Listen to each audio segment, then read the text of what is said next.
Tips for completing an activity of daily living form in your ERISA disability claim so that the disability carrier doesn't deny or terminate your benefits. As part of the application process and on an ongoing basis, you're going to be asked to complete activity of daily living forms. Now, these questions are open-ended and very vague, and people tend to kind of exaggerate about what they can and cannot do. Disability carriers or plans are going to use the words that you use, the information that you put on these forms, against you.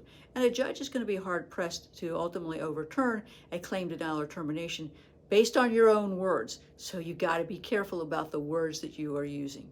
So let's talk in this video about activities of daily living involving cooking or cleaning around your house.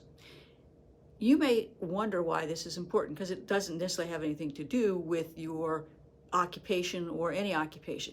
Unfortunately, disability carriers will use your words against you and use leaps of logic to conclude that in fact the activity that you're doing is the equivalent of work activity. So if you are doing things like cooking, you may need to make sure that you're explaining that you're not cooking for the queen in the queen's castle. It might be that you are just microwaving something.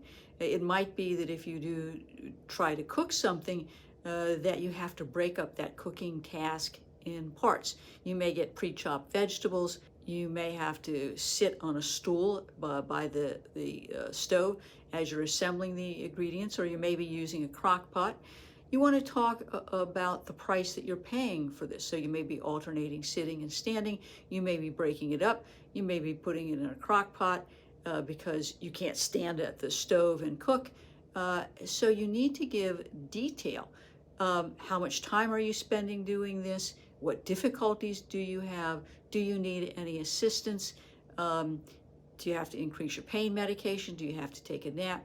So think about the effort that it takes you to do these basic activities of daily living, like cooking, and talk in your forms, if you will, about those difficulties. What you put in those forms and what you tell your doctor about your functionality can make or break your ERISA disability claim. If you have any questions about your rights to benefits, call me today at 727-894-3188 for a complimentary consultation. I can help you get the disability benefits you deserve regardless of where you live in the United States and regardless of your disability carrier. 727-894-3188.